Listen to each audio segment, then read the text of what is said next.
Few weeks. Looks like you're making a bit of a 14-hour plane flight. You ready for it? I'm so ready to come back. It's probably the worst part about it is the flight, but I know that there's light at the end of the tunnel being finally coming back to Australia. So I'm excited, man. So, Regardless of the jet lag, we'll be okay. you were not long ago in Europe and things like that. So it's not like you haven't had your fair share of flights recently. But I'm going to Yeah, start off with we're no stranger to it, that's for sure. the most un-rock and roll question. How does the rock band prepare for a long haul flight? Well, I guess everybody deals with it a little differently. Some people like to plan their sleep schedule ahead of time so that it doesn't mess them up when they get to Australia. Yeah, You try to like, okay, what time are we landing in Australia? Is it the morning? Then, okay, we try to sleep on the flight. Are we getting there at night? Then we should probably stay up on the flight. With me, I'm pretty like, my body is trained and like I'm a yeah, trained professional, like to fall asleep immediately upon sitting down in the plane seat. And I sometimes I can sit down, fall asleep before we take off, and land as soon as it touches down. But the Australia flight is a little too long to where I can sleep that whole flight. So yeah. it might need to. I'll plan two sleeps accordingly. But other than that, there's nothing really getting ready. We're just excited to come back out there. I'm getting the body ready, doing a little running and doing a little cardio since we're coming back on tour finally. But we have a few. We have to go to Asia and Southeast Asia before we come to Australia too. So we'll be on the go. Perfect. And look, worst case scenario, there's a product called NyQuil that solves all flights. Yeah, the Yeah. Nyquil amongst other things. So we'll be all Yep. right. So 15 years as a band. Now, when you set out and started this around 2010, what was your initial goal for state champs? I don't know if there was a goal when we first started. 2010, I was graduating high school. I'm the youngest in the band, so myself and Tyler, who I started the band with, our guitar player, he's 1 year older than me, so I think he was a freshman in college, and we were just trying to have fun. We were just trying to. We came from a crazy like heavier scene in our local town of upstate New York, so there was a lot of like hardcore shows and metal shows, and we played in those bands too before Champs had started. But we kind of got sick of it. We were over the like mosh scene, and we kind Yeah, of just wanted to hang out and I was like, I like to actually sing. I don't really like screaming anymore. So we just wanted to like have an outlet to be able to do the things that we actually like to do without being embarrassed about it. Like it was like a guilty pleasure at first, but then we realized no, we love this shit. Like we want to take it a little more seriously. And then then our friends started to rally around it, like in our local scene, and we started like playing local shows, more and people coming to it, getting out of town. And once it created traction started happening, we were just like, wow, let's like actually try and go for this and take it a little more seriously. Just write songs. But the only intention was to have fun, and it still is. Honestly, if we're not having fun doing what we're doing 15 years later, still we'd be doing it for the wrong reasons. So yeah, the ultimate idea is just to like grow as brothers and continue to grow the community and the people that support us and let us do what we do and make sure that it's fun. Everything that and enjoy everything that we do. We're never gonna make something or put something out that we don't enjoy ourselves. Everyone's always like, "Do you like listening to your own music?" I'm like, "Yeah, luckily I make music that I like." Like otherwise I exactly. wouldn't make it. Now, you're out here with Neck Deep, and you've got a bit of a history. You've had collaborations on albums and things like that before. What does Neck Deep mean to you as a band? Neck Deep to us are our brothers. There we've traveled way more with Neck Deep than we have any other band in the scene. We grew up together. We started right around the same time. Maybe they were a few years after, like a couple years after us. But once we both signed, we did everything for the first time together with Neck Deep. We did our first Warp Tour together in 2014. We did our first World Tour together in 2016. We did our first time to Australia together. We did our first time to Japan together. First time headlining in Europe and the States together. So it's just all we know is like getting through things and growing up together. We were just kids when we first started doing this thing together in 2014. And that was when we met Neck Deep. And now it's 11 years later, and we're coming back on tour with them in Australia for our fourth time to Australia, maybe fifth time. I'm not even sure. It's just crazy to see how far everybody's come. People are getting like the dudes are getting married. Some of them are having kids, and we were all just we didn't even know what we were doing or like we didn't know how this ship works. That is the Yeah, pop punk world or that is the touring world as musicians. So it's crazy to see how much we've learned and how far we've come and how good everybody looks still. exactly. That's the important part. Good music, good looks. Yeah, Now, man. you mentioned Warped, so you're going to go out on the anniversary shows. Yeah, man. explain to people here in Australia that really didn't get much to do with Warped. I think we had a couple down here. What Warped meant to your scene? So Warped Tour is just the backbone of our world, if you will. I think we owe the majority of our career and our success to a tour like Warped Tour. Every summer since we started being a band, and it's been a tour since however long, since '99 or since before that, '95. I don't 30th even know. anniversary, yeah. Yeah, the 30th anniversary. Um, every summer, it's all everybody wanted to go to. Like when we were growing up, I went to my first one in 2005. It's basically a 2.5 month long tour with about 60 bands, and it plays every city in the United States, and it happens every single day. So it is a machine of a tour, and and then when we started doing it in 2014, we had no idea how much of a crazy ship that it actually is, because you're out in the sun all day. There's bands playing everywhere. There's so many people, and it's such an outlet to create new fans, and it's just we owe so much of our career to it. So the fact that it's coming back and it's the 30th anniversary, even though it's a different kind of mindset now, since it's just like more of a bigger festival Yeah. style now, because Yeah. there's so many more bands, and it's only a few cities and it's multiple days in each city.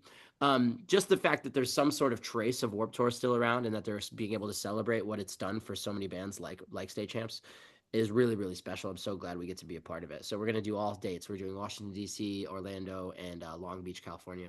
And it's going to be sick. I'm just excited to see what Warped Tour will look like now in 2025, as opposed to when we first started doing it in a van, Yeah. driving ourselves in 2014. So we've come a long way. Well, they say that the US festivals are like summer camp for bands. Is that a good way of looking at it? It is punk rock summer camp, that's for sure. Everybody hangs out. We've made so many friends, and so many friends in bands that we never really thought we would have ever became friends with, or that made sense for us to be friends with. You know, on Warped Tour, for instance, like we became so close with bands like Beartooth and Sleeping with Sirens and Issues and Chelsea Grin, Parkway Drive, Yeah. like at Harm's Way, like Knocked Loose, like and we love all these heavy bands, but we would have never toured with bands like that if it Yeah. weren't for something like Warped Tour or festivals like that. So it's just such a cool thing. Everybody is out in the sun selling their merch all day, hanging out with fans up until like the sun goes down, and then everybody parties at the barbecue afterwards. So Yeah. it's just a never ending cycle of punk rock summer camp. That's exactly what it is. Did those tours, there's a pretty big backstage area and there's always golf buggies around.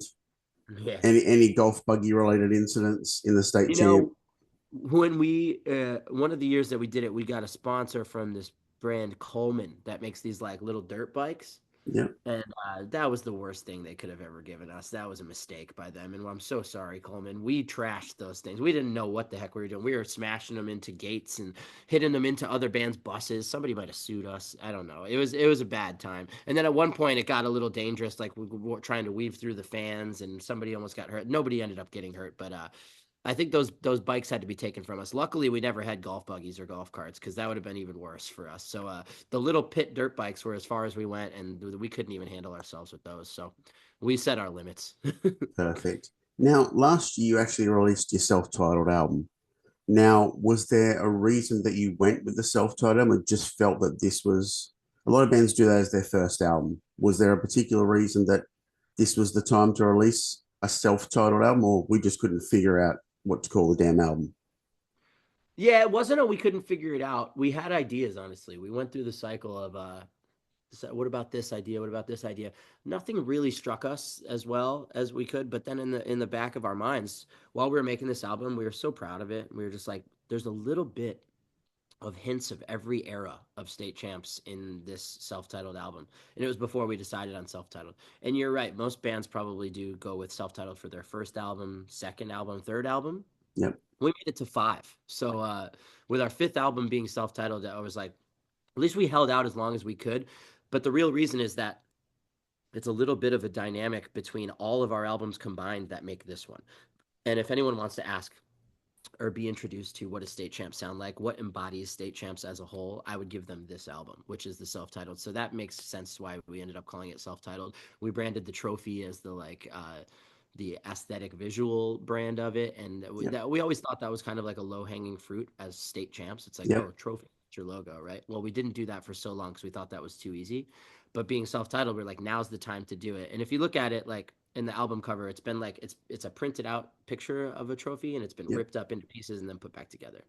And that's also kind of like just like the how things can be weathered, and we've kind of gone through the ups and downs as a band and adversity, everything in between that.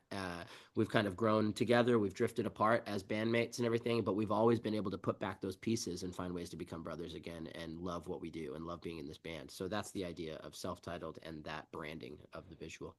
Awesome. Well, like while it'd be a little bit hard to ship, I think you need little miniature trophies at the merch booth. I think we do too. I wanted little keychains for like little keychain trophies, right? If There it anybody out is. there knows how to make those, holler at your boy because we need to get that started. Or like little like stress ball trophies or something.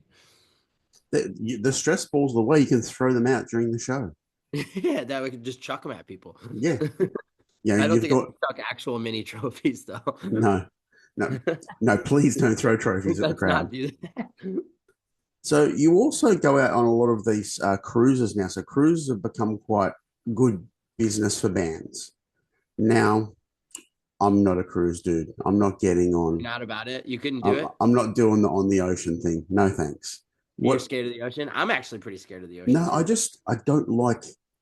I'm a bit of a control freak. I don't like being told what to do and that I can't get off the boat when I want. I know it's kind of scary. Like when we were out there looking around, it's like, oh, all you see is water. Like it's claustrophobic in a big way because it's a huge ship and there's parts of the ship that you don't even see the whole time that you're there. But you're right. If you just look around, you can easily get a little like stressed out by it.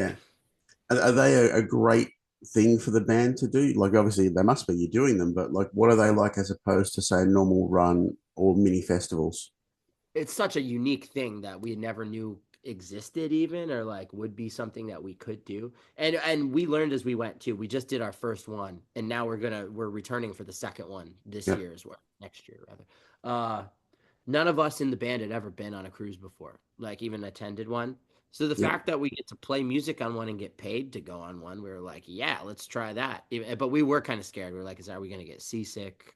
Are we going to get like stressed or like claustrophobic or whatever? But once we got in there and like saw, it's just like a big, it's almost Warped Tour on a boat, kind of, Yep. if you will. Like it was a lot of friends, a lot of fans, and we made a lot of friends along the way, new bands and fans alike. It was so cool. Like there's like 3,000 people on this ship, and the top deck of the boat, the pool deck, as you will, is where the main stage is.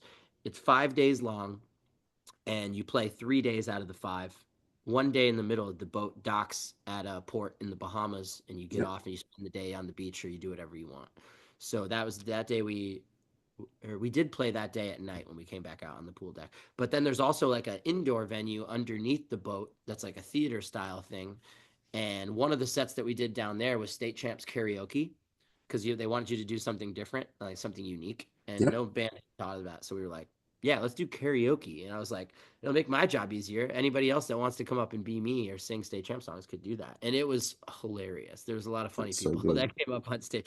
And needless to say, I think my job is safe. I think my job is secure. I don't think anybody's Great. gonna take over. But we had such a fun time, man. It was so cool, and we kind of schmoozed our way with the people that ran the ship. Matt Cutshall is his name, and he had a great team with him. We were like, if you need a band for next year, we're so down. But we made such good friends with them, and they Great. immediately asked us to come back next year. So we're excited, man. I can't wait to go back, and the lineup's even better next year. I'm excited. And docking in the Bahamas, like that sounds great to some people. That's got to be your tour manager's worst nightmare.